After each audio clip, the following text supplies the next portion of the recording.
नमस्कार दोस्तों, स्टडी 91 पर आप सबका हार्दिक स्वागत अभिनंदन है। तो आज आप सबसे जो रूबरू होंगे वह आपको गांधी युग प्रथम चरण, ये जो गांधी युग का हम सब प्रथम चरण के विषय में आज हम सब देखेंगे। और गांधी युग का प्रथम चरण बड़ा ही आपको, चूँकि इतिहासकारों ने या मैं भी यहीं पे आप सबको पीछे बताते समय बताया भी था, यहाँ एक पेज भी मैं ऐड करता हूँ, ठीक ना। और आप सबको मैं कुछ बातें यहाँ पर बताना चाहता हूँ। जैसे आपको कांग्रेस था, ठीक ना, कांग्रेस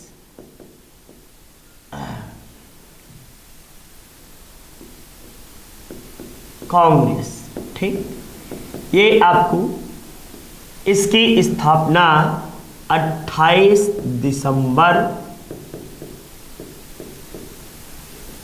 1885 ईस्वी को आपको इसकी स्थापना होती है।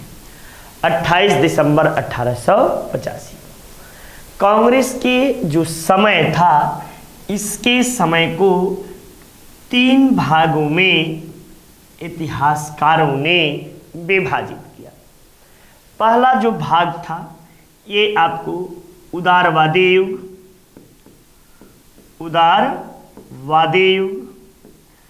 और इस काल के अंतर्गत हम सब कब से कब तक का अध्ययन करते हैं, तो ये आपको 1885 से लेकर 1905 तक के घटनाएं जो थीं, ये कांग्रेस के उदारवादी युग के अंतर्गत आती है। अब यहीं से राष्ट्रवादी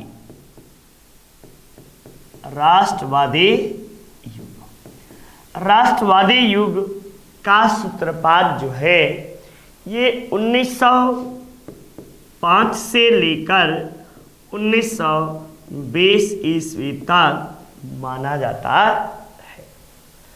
तीसरा जो चरण आया वह आया गांधीवादी युग।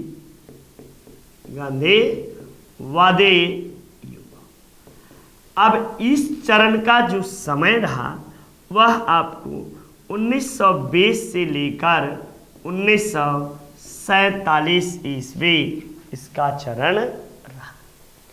विद्वानों ने, इतिहासकारों ने गांधी युग को भी 3 चरणों में विभाजित किया। गांधी का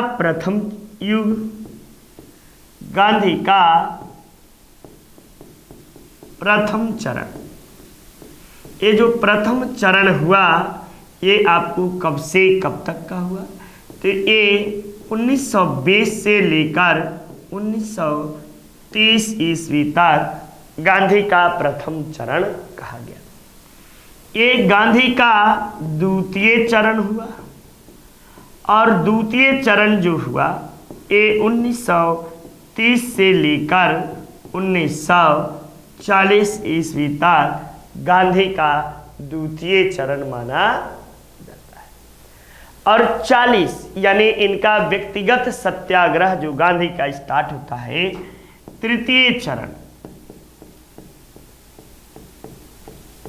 1940 से 1947 तक आपको गांधी जी का, या 48 कर लो, जो भी कह लो, 48 तक ये गांधी जी का आपको तीसरा चरण माना गया। तो इन्हीं 3 चरणों में हम लोग गांधी युग के पहले चरण में कांग्रेस पढ़ाए, दूसरे चरण में मैंने राष्ट्रवादी युग के विषय में बताया, ठीक है ना। अब तीसरे चरण में यहाँ पर आप सब प्रथम, द्वितीय, तृतीय, अब आज जो पढ़ेंगे गांधीवाद के प्रथम चरण से संबंधित क्वेश्चंस का हल करेंगे, ठीक। चूँकि क्वेश्चंस थोड़ा आगे पीछे भी हो सकता है, इसीलिए मैंने आपको 3 चरणों में बताने का प्रयास किया है कि गांधी युग पढ़िएगा तो इन 3 चरणों में विभाजित करके आप अपनी कॉपी कलम उठाइएगा और इस तरह से आप अपने को एडजस्ट या अपने को प्रदर्शित या जो है कि मॉडल के रूप में स्थापित करिए।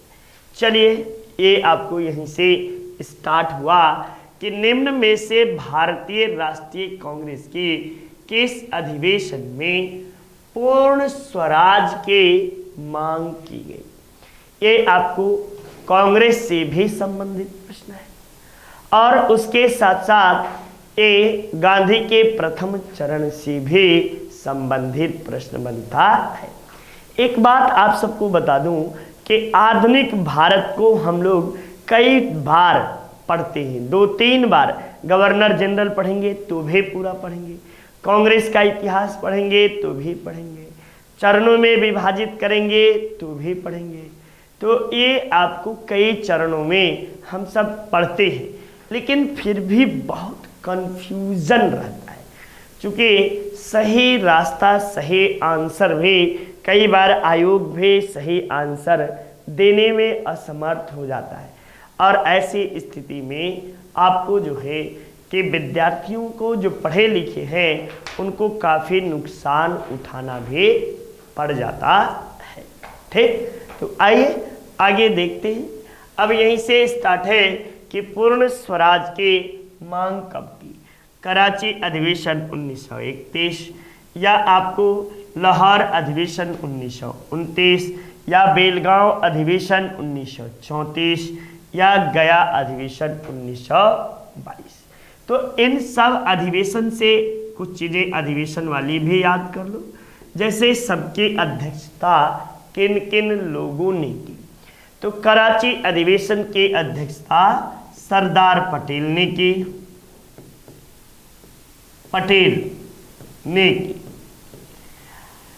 आपको लाहौर अधिवेशन की अध्यक्षता पंडित नेहरू ने की,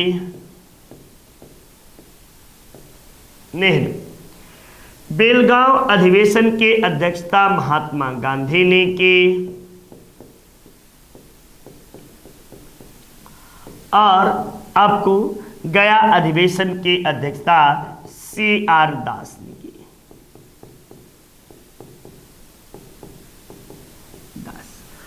अब इसमें पूछ रहा है पूर्ण स्वराज की मांग कब हुआ। तो पूर्ण स्वराज की मांग आपको पंडित नेहरू के अध्यक्षता में 1929 ईस्वी में लाहौर में रावी नदी के तट पर पहली बार पूर्ण स्वराज की मांग की। ठीक, पूर्ण स्वराज की मांग लाहौर अधिवेशन में। इसी समय वंदे मातरम, जनगण मन एवं तिरंगा को भी फहराया गया, गाया गया।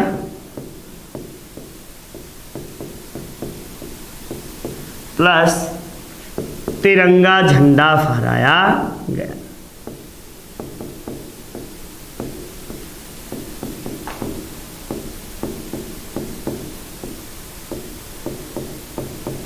ये प्रमुख बातें रही। तिरंगा झंडा भी इसी समय फहराया जाता है।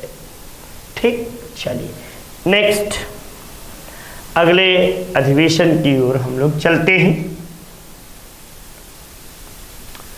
भारतीय राष्ट्रीय कांग्रेस के 1924 के अधिवेशन में महात्मा गांधी द्वारा एकमात्र अध्यक्षता की गई। यह अधिवेशन कहाँ हुआ? तो ये अधिवेशन 1900 आपको जो है 1924 ईस्वी में बेलगांव कर्नाटक में हुआ और गांधी जी द्वारा एकमात्र अधिवेशन जिसके अध्यक्षता की गई।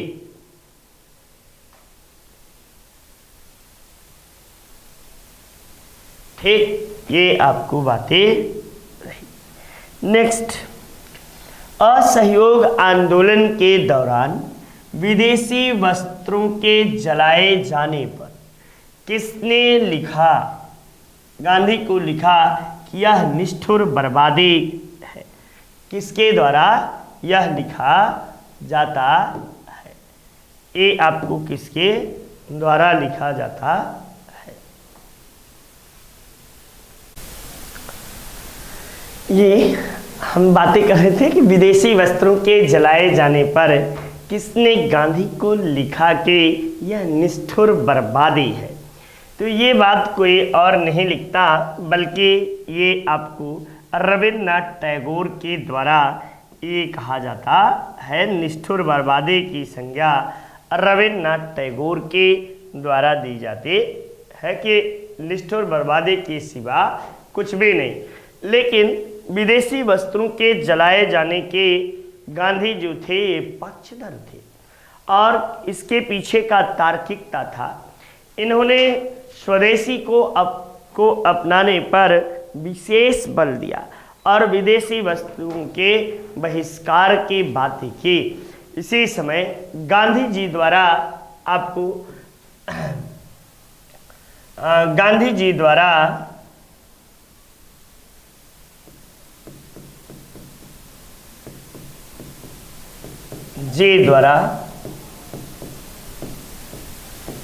इसी समय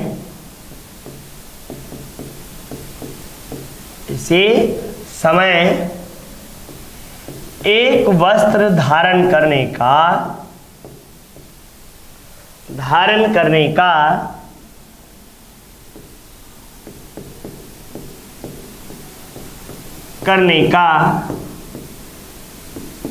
आजीवन प्रण लिया गया।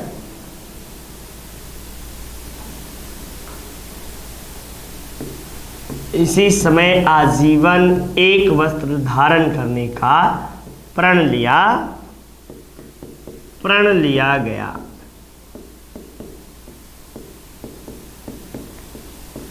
ये आपको बातें रही। नेक्स्ट अगले प्रश्न में, असहयोग आंदोलन के दौरान विदेशी वस्तु के जलाए जाने पर किसने गांधी को निष्ठुर, ये तो अभी ही बताया। 2 बार प्रश्न हो गया क्या भाई?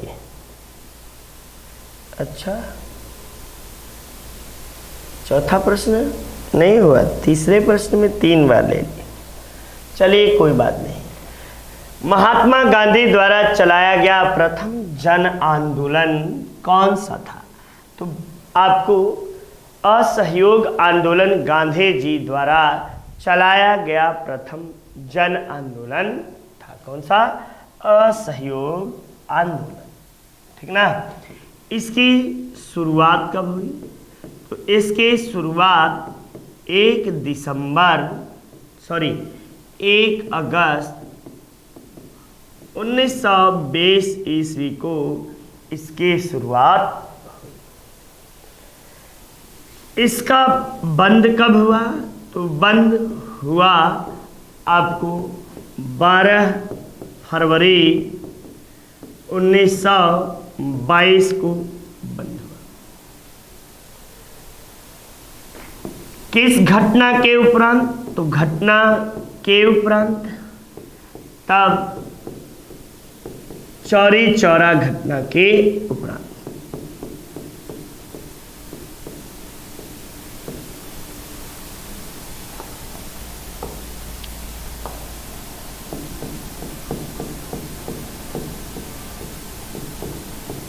घटना के उपरांत ये आपको किया गया। और क्या किया गया? तो ये बता दूं कि चौरी चौरा घटना के उपरांत हुआ और गांधी जी के आंदोलन वापस लेने की निंदा जो है वह किसने की? तो आपको निंदा सुभाष चंद्र बोस ने की। और सुभाष चंद्र बोस ने यह कहा कि यदि गांधी जी आंदोलन वापस ना लिए होते तो देश इसी समय आज़ाद हो गया होता। इसे आंदोलन आपको असहयोग आंदोलन को गांधी जी ने हिमालय जैसे अपनी भूल बताई थी। इस घटना के उपरांत, यानी इस घटना का मतलब चौरी चौरा,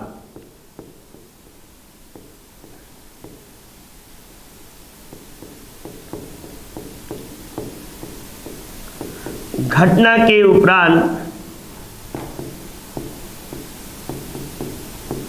गांधी जी ने इसे हिमालय जैसे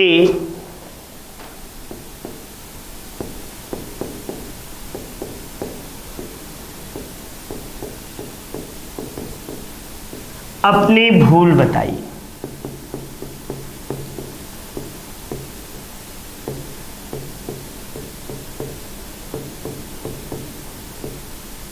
भूल बताई, ये आपको बातें। नेक्स्ट, 1920 ईस्वी की खिलाफत कमेटी सभा, जिसने गांधी जी को असहयोग के नेतृत्व को संभालने का अनुरोध किया, वह आपको किस शहर में आपको स्थित, यानी यह किस शहर में आयोजित किया गया था। शहर पूछ रहा है कि किस शहर में आपको इसका आयोजन किया गया था। तब आप जवाब देंगे इसका आयोजन जो था ये इलाहाबाद में आपको किया गया था। कहाँ पर? इलाहाबाद में। और इसी में गांधी जी को असहयोग आंदोलन शुरू करने का निमंत्रण दिया जाता है, या कहा जाता है कि गांधी जी के हाथों में बागडोर होनी चाहिए। अभी एक बात यदि यहीं पर देखना हो तो खिलाफत आंदोलन के विषय में कहो तो बता दूं। और खिलाफत आंदोलन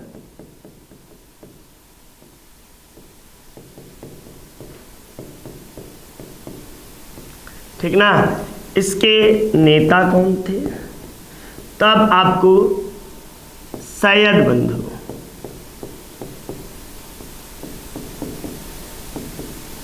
सैयद बंधु जो थे ये इसके नेता थे। हुसैन, शौकत अली और मोहम्मद अली,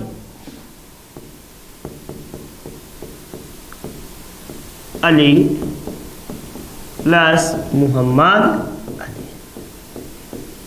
अली नामक दो भाई थे। इन्हीं के द्वारा ये खिलाफत आंदोलन शुरू किया गया था। इसका कारण क्या था? तो टर्की के खलीफा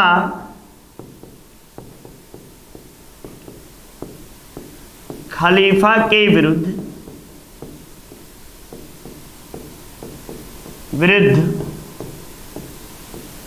क्या किया गया था?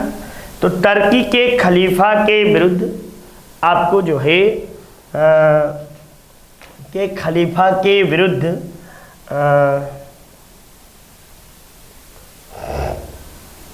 टर्की के खलीफा के विरुद्ध संधि कर दी गई थी। सेब्रे की संधि, यही आपको प्रमुख कारण था। ठीक, चलिए नेक्स्ट। महात्मा गांधी के चंपारण सत्याग्रह का किसने विरोध किया था? तो चंपारण सत्याग्रह आपको महात्मा गांधी जी के द्वारा शुरू कब किया गया? तो 1917 ईस्वी में चंपारण सत्याग्रह आपको गांधी जी ने प्रारंभ किया। इसने गांधी जी के द्वारा 1917 ईस्वी में प्रारंभ होता है। और क्या बातें रह जाती हैं? तो और बातों में आपको महत्वपूर्ण जो था ये कि राजकुमार शुक्ल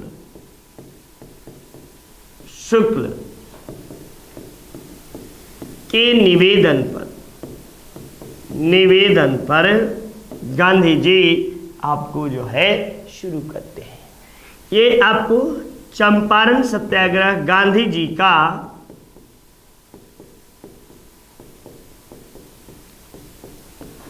प्रथम जन आंदोलन था।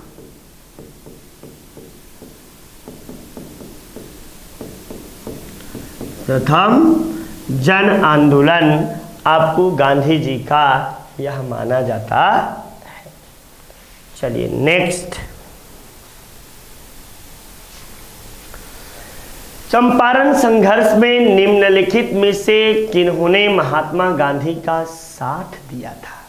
तो राजेंद्र प्रसाद एवं अनुग्रह नारायण सिंह ने साथ दिया था और महादेव देसाई भी इनके साथ गए थे।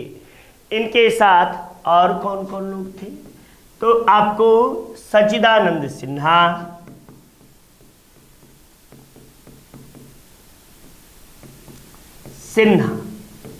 और कौन? तो इनके साथ और लोगों में आपको जो है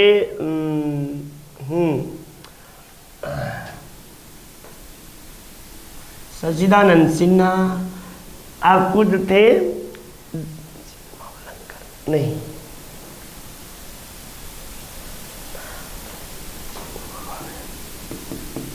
आचार्य जेबी कृपलानी,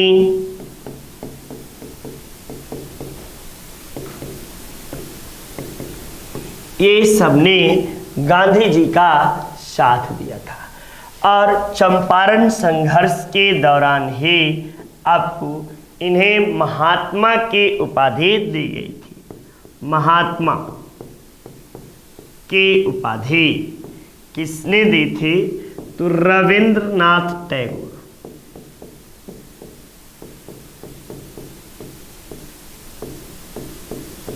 रविंद्रनाथ टैगोर ने इन्हें महात्मा की उपाधि दी। जब पूछे कि आपको जो है रविंद्रनाथ टैगोर ने महात्मा की उपाधि दी, तो बिल्कुल सही है। किसने विरोध किया? तो विरोध किसने किया? तो एन.जी. रंगा। एन.जी. रंगा ने गांधी जी का विरोध किया। ये बातें हमें आपको याद रखना चाहिए। नेक्स्ट आइए, निम्न में से किस आंदोलन में महात्मा गांधी ने पहली बार भूख हड़ताल शुरुआत की थी? तो अहमदाबाद मिल मजदूर आंदोलन जो था, यही आपको गांधी जी का प्रथम भूख हड़ताल माना जाता है। कौन सा? तो अहमदाबाद मिल मजदूर आंदोलन, ये आपको गांधी जी का प्रथम भूख हड़ताल माना जाता है। ठीक, अब अहमदाबाद मिल मजदूर आंदोलन था क्या? तो अहमदाबाद मिल मजदूर आंदोलन जो था, ये गांधी जी द्वारा 1918 ईस्वी में यह आपको चलाया जाता है। इसमें गांधी जी अपने ही मित्र के विरुद्ध, मनसुख लाल के विरुद्ध गांधी जी आपको जो है आंदोलन करते हैं। आंदोलन का कारण क्या था? तो प्लेग के कारण मजदूरों द्वारा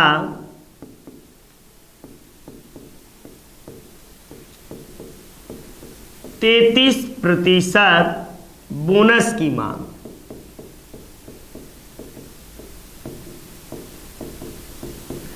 लेकिन जो है मिल मालिक देने से इनकार कर रहे थे। मिल मालिक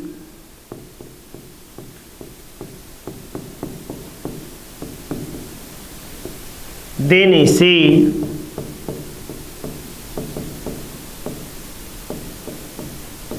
से इनकार, ठीक ना। लेकिन गांधी जी और अनसुईया बेन पटेल, ये दोनों ने मिलकर, जो कि मनसुख लाल जी की बहन ही थी, ये दोनों ने मिलकर आपको गांधी जी से क्या किया कि मालिकों से, जो मिल मालिक थे, इनसे 33% बोनस दिलाने में सफल रहे। वह कौन थे जिन्होंने इंडिपेंडेंट लीग की स्थापना की? तो इंडिपेंडेंट लीग की स्थापना रास बिहारी बोस द्वारा आपको किया जाता है। और रास बिहारी बोस ने इंडिपेंडेंट लीग की स्थापना की थी। इंडियन इंडिपेंडेंट लीग की स्थापना रास बिहारी बोस द्वारा कहाँ किया जाता है? तो बैंकॉक में किया जाता है। बैंकॉक में किया गया। ठीक ना। और एक इंडिपेंडेंस लीग जो थी उसके स्थापना 1929 में इंडिपेंडेंस लीग देन लीग, ये आपको कौन कौन थे, तो सुभाष चंद्र बोस,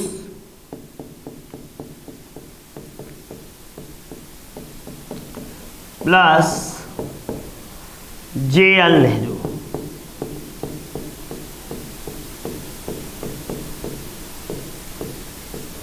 यही आपको दोनों रहते हैं, ठीक।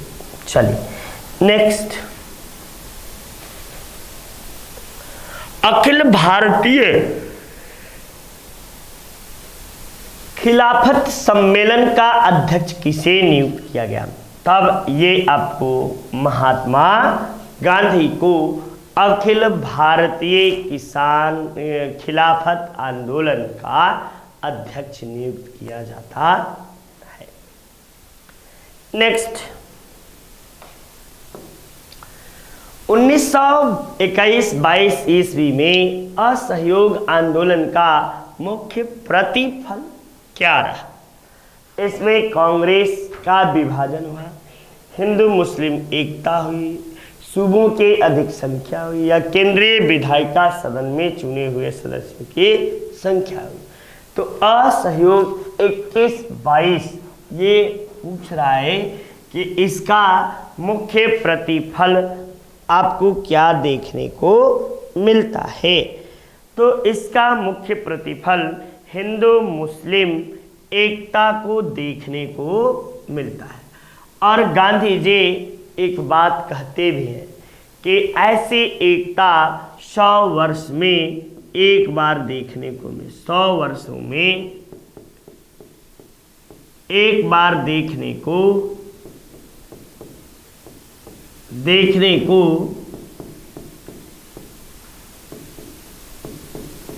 मिलेगी। और ये किसने कहा था, तो गांधी जी, आपको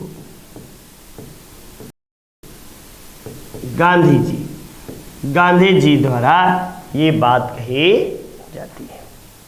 नेक्स्ट, असहयोग आंदोलन के स्थगन संबंधी घटनाओं का सही क्रम बताइए।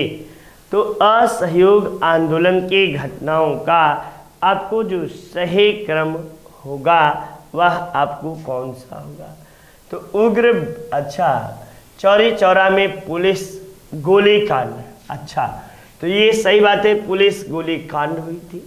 फिर उग्र भीड़ द्वारा आपको 5 फरवरी को आग लगा दिया गया था। फिर गांधी जी द्वारा 12 फरवरी 1922 को आंदोलन वापस ले लिया था। और फिर गांधी जी को अंग्रेजों द्वारा गिरफ्तार कर लिया गया था। तो इस तरह 1, 2, 3 जो है ये आपको तीनों चारों जो है ये बिल्कुल राइट आंसर है। नेक्स्ट,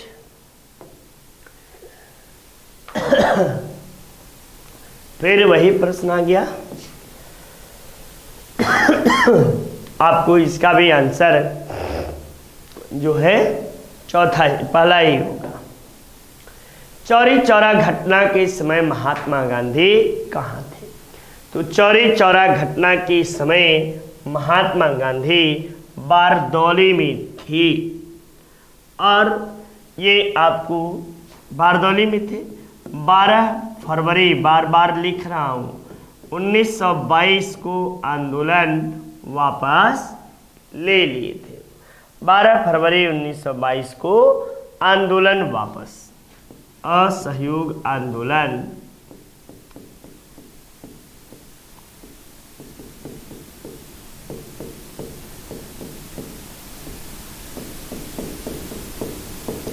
असहयोग आंदोलन वापस। इस घटना के उपरांत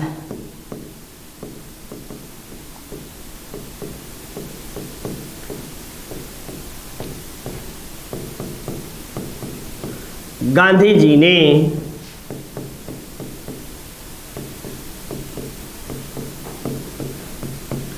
असहयोग आंदोलन को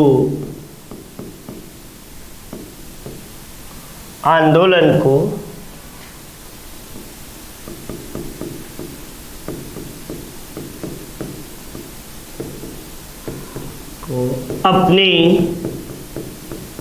हिमालय जैसी भूल बताई थी।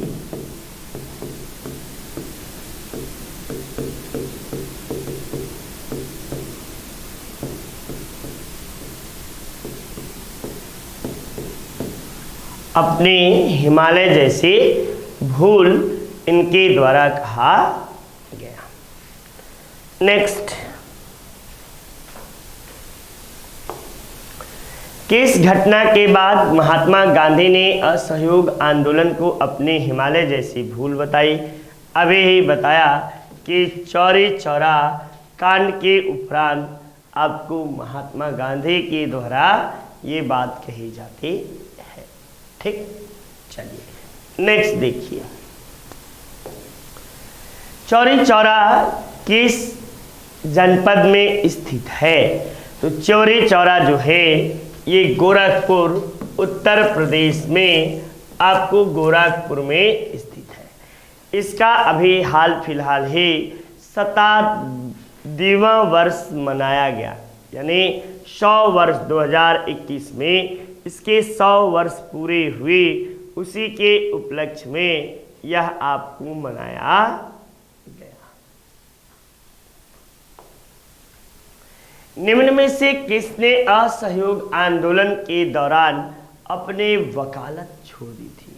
तो उस समय उनकी वकालत एकदम प्रचंड अवस्था में चल रही थी, और ये आपको कौन थे जिन्होंने अपने वकालत छोड़ दी थी?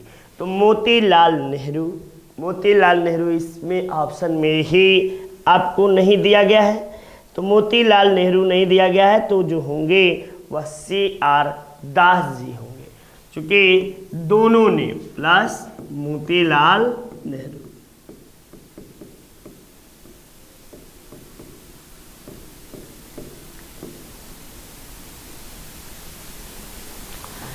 इन दोनों ने अपनी अच्छी खासी वकालत को असहयोग आंदोलन के दौरान छोड़ दिया था, और बाद में गांधी जी जब वापस ले लेते हैं तो इस घटना से ये सब नाराज भी हो जाते हैं, और बाद में गांधी की निंदा भी करते हैं, और अलग होकर स्वराज पार्टी का गठन इनके द्वारा किया जाता है।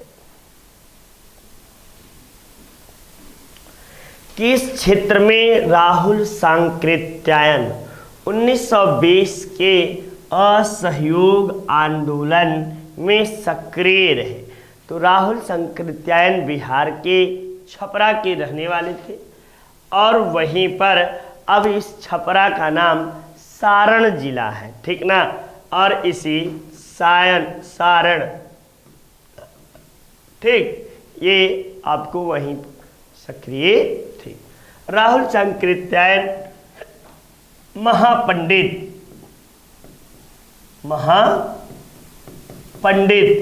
के उपनाम से राहुल सांकृत्यायन को जाना जाता है।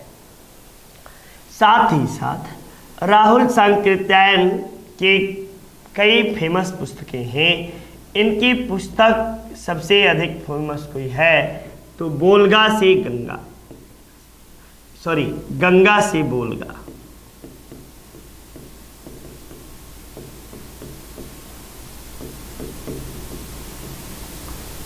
मेरी यूरोप यात्रा,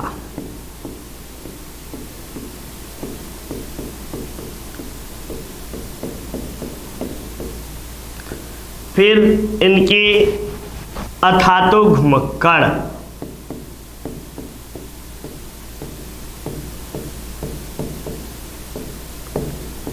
ठीक ना, ये इनके महत्वपूर्ण रचनाएं मानी जाती हैं। ब्रिटिश सरकार ने महात्मा गांधी को जो उपाधि दी थी और उसे उन्होंने असहयोग आंदोलन के दौरान वापस कर दिया था, वह आपको केसर ए हिंद, कौन सी? तो केसर ए हिंद के उपाधि गांधी जी के द्वारा वापस कर दिया गया था। गांधी जी को कई नामों से, उपाधियों से जानते हैं।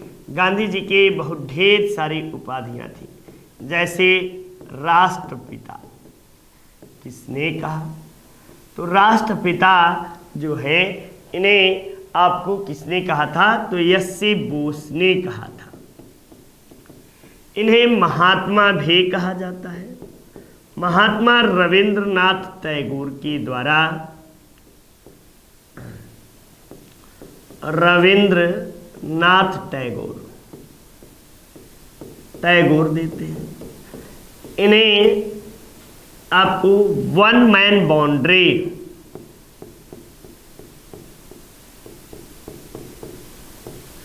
ये आपको लॉर्ड माउंटबेटन,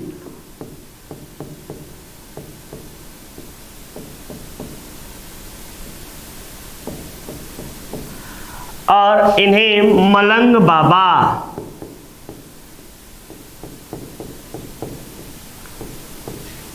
पश्चिमोत्तर कबीलाई लोग यानी बलूचिस्तानी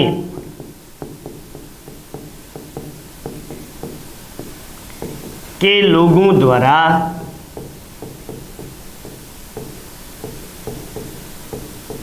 बलूचिस्तान के लोगों द्वारा इन्हें राष्ट्रपति नहीं भाई, राष्ट्रपिता,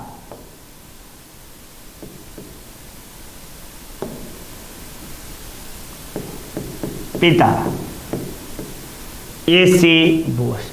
इन्हें न जाने कितनी उपाधियां, केसर हिंद, आपको जुलू पदक, ये ढेर सारे इनकी उपाधियां हैं और ये आपको जो है दी जाती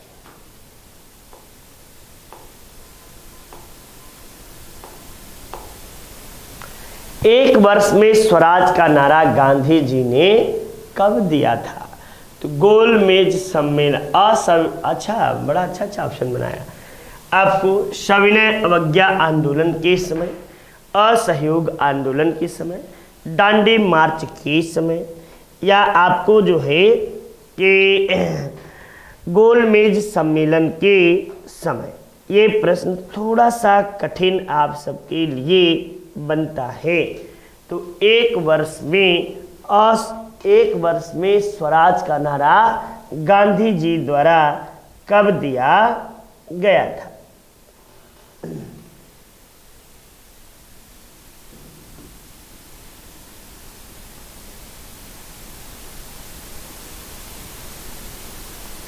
सविनय अवज्ञा आंदोलन तो होगा नहीं, क्योंकि आंदोलन शुरू होने से पहले गांधी जी ने कहा।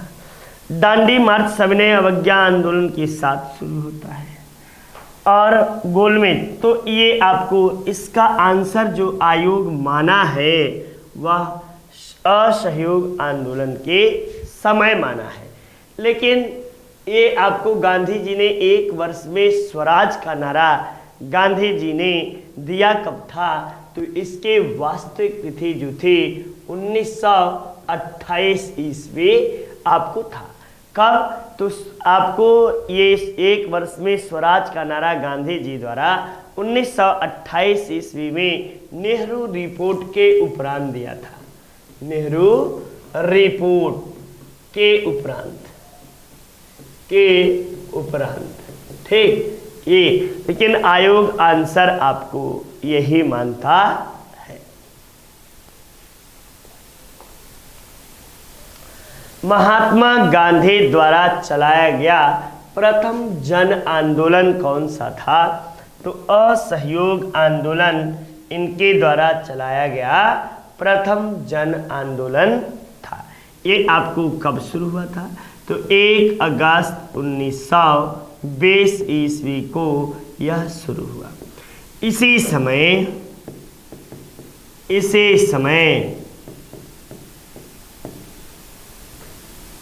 काशी विद्यापीठ,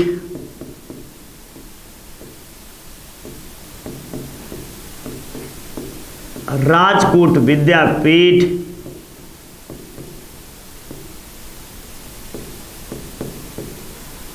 पीठ आपको जो है एक मुस्लिम स्कूल भी है जो जिसका मुख्यालय अभी दिल्ली में है। ये आपको कई गुजरात राजकोट हो गया, आपको कई है, ठीक ना, 4-5 राजस्थान में है, कई जगहों पे स्थापित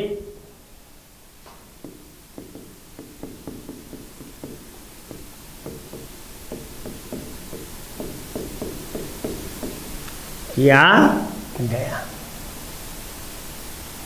नेक्स्ट, खिलाफत के प्रश्न पर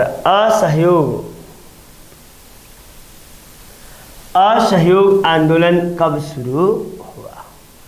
तो खिलाफत के प्रश्न पर असहयोग आंदोलन 1920 ईस्वी में आपको शुरू किया गया।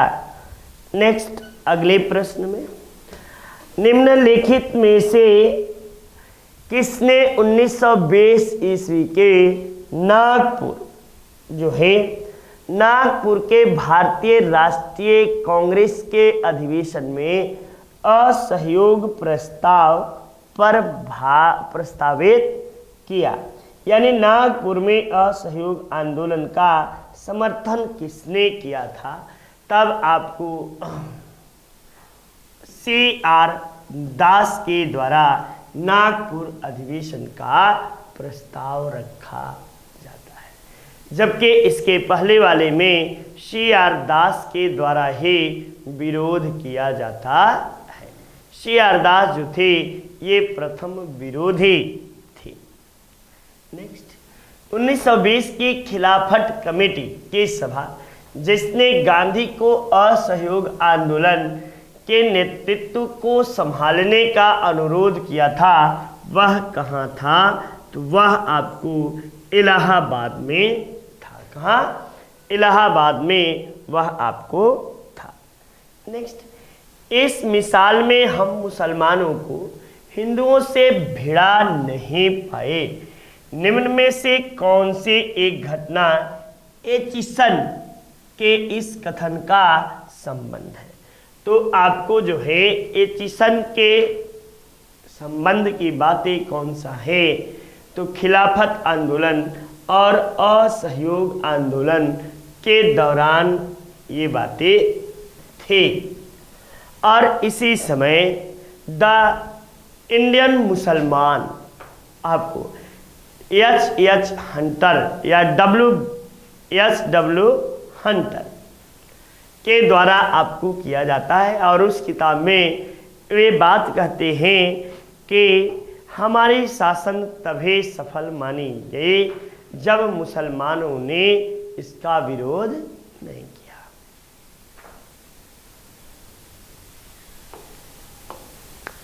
वह व्यक्ति जिसने 4 अप्रैल 1919 ईस्वी को दिल्ली की जामा मस्जिद से हिंदू मुस्लिम एकता पर भाषण दिया, वो कोई और नहीं थे, वो स्वामी श्रद्धानंद जी थे। कौन? स्वामी श्रद्धानंद। ये आपको आर्य समाजी थे, आर्य समाजी नेता स्वामी श्रद्धानंद ने आपको किया था। जबकि जब पूछे कि आपको अमृतसर के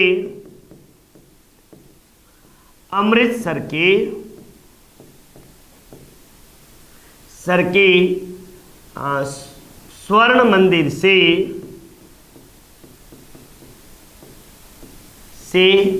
भाषण किसने दिया? तब आप जवाब दीजिएगा कि सैफुद्दीन किचलू ने। सैफुद्दीन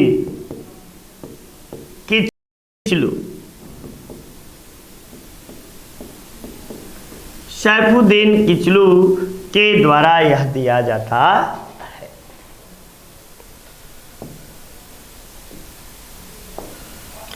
निम्नलिखित में से किसने महात्मा गांधी के खिलाफत आंदोलन के भागीदारी की भर्त्सना की थी? तो खिलाफत आंदोलन में गांधी जी के शामिल होने पर गांधी जी के निंदा किसके द्वारा की गई थी? तो मोहम्मद अली जिन्ना के द्वारा आपको निंदा की गई थी। जबकि मौलाना अबुल कलाम आज़ाद, मोहम्मद अली, शौकत अली, आपको जो है कि क्या नाम है उनका, इमाम साहब, ये सभी लोग जो हैं खिलाफत आंदोलन में शामिल रहते हैं। लेकिन जिन्ना कहते हैं कि गांधी जी इस आंदोलन में शामिल होकर कट्टरता को बढ़ावा दे रहे हैं, यानी मुस्लिम कट्टरों का गांधी जी का समर्थन किया जाना गलत है, सही नहीं है, समर्थन नहीं करना चाहिए। नेक्स्ट, निम्न में से किस एक ने खिलाफत आंदोलन के दौरान हाजिक उल मुल्क के उपाधि धारण की थी? तो हाजी उल मुल्क के उपाधि हकीम अजमल खां, इसके द्वारा हकीम अजमल खां के द्वारा हाजिक उल मुल्क की उपाधि धारण की जाती है। ठीक ना, हाजी उल मुल्क ने यह उपाधि धारण की थी। नेक्स्ट, वर्ष 1919 ईस्वी में अखिल भारतीय खिलाफत सम्मेलन का अध्यक्ष किसे बनाया गया था? तो अखिल भारतीय खिलाफत सम्मेलन का अध्यक्ष जो था वह महात्मा गांधी जी को बनाया गया था। नेक्स्ट, सही विकल्पों का चयन कीजिए और सही कूट का उत्तर दीजिए। अब यहाँ पर चयन क्या करना है भाई? अच्छा, खिलाफत आंदोलन का सूत्र यानी किसने प्रारंभ किया था? तब आपको जो है ये खिलाफत आंदोलन के सूत्रधार कौन थे? तो यही आपको खिलाफत आंदोलन के सूत्रधार थे।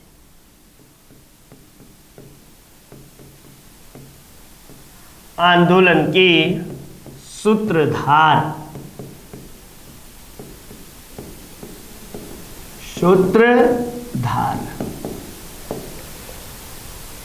नेक्स्ट, बारदोली सत्याग्रह का नेतृत्व किसने किया था?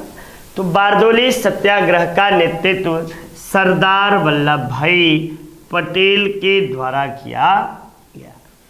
इसी समय ये आपको घटना कब की है? तो 1928 बारदोली सत्याग्रह 1928 की घटना मानी जाती है। सरदार वल्लभ भाई पटेल जो थे, इन्हें सरदार की उपाधि बारदोली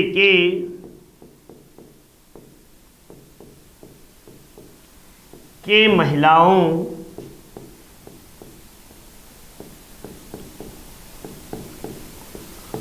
द्वारा दिया गया। किसे? तो इन्हें सरदार की उपाधि। आपको इसमें जो था, इन्होंने कर 6% तक घटवाकर कम कर दिया था।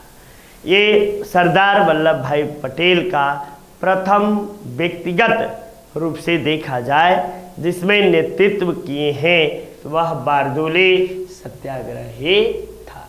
ठीक, चलिए, ये बारदोली ये कौन सा आंदोलन था?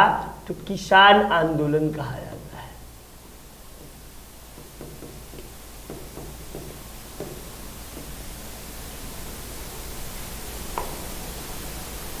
चंपारण में निम्न में से किन्होंने महात्मा गांधी का साथ दिया था?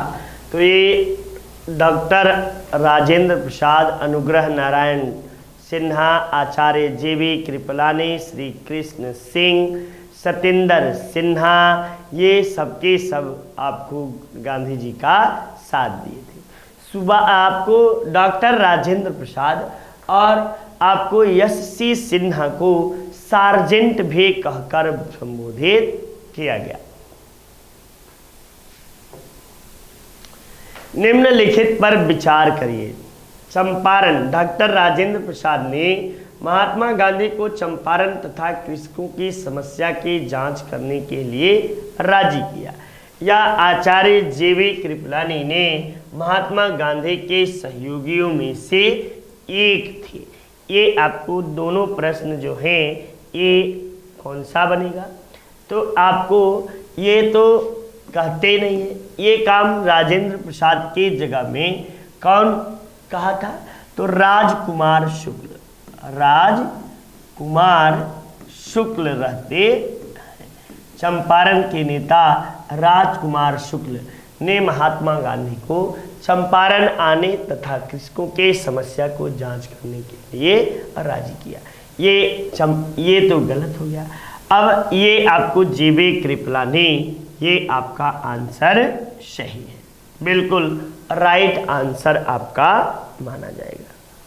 नेक्स्ट देखो, 3 कठिया कानून किस स्थान पर किसकी खेती से संबंधित है, तो 3 कठिया आंदोलन जो था यह आपको चंपारण नील से संबंधित था। ये आपको 3 कठिया था क्या, तो आपको 20/3 यानी 1 बीघा के यानी 20 बिस्सा में, यहां मैं लिख दे रहा हूं 20 बिस्वा में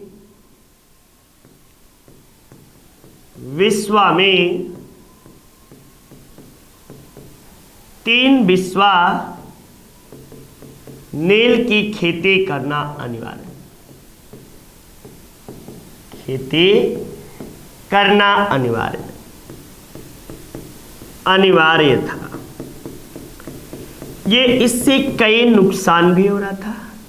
नील की बार बार फसल की खेती करने से भूमि की उर्वरा शक्ति नष्ट हो रही थी। साथ ही साथ सिंथेटिक नील के आविष्कार के कारण अंतरराष्ट्रीय मार्केट में इसकी वैल्यू कम हो गई थी। इस घटना के विषय में, इस प्रथा के विषय में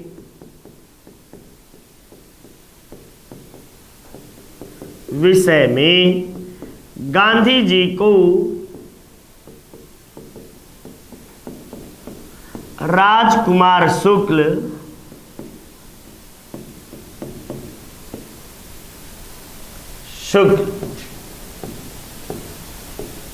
ने बताया। नेक्स्ट, तो इस तरह बच्चा प्रश्नों की श्रृंखला समाप्त हुई। नमस्कार, जय हिंद, जय भारत, आपका दिन मंगलमय।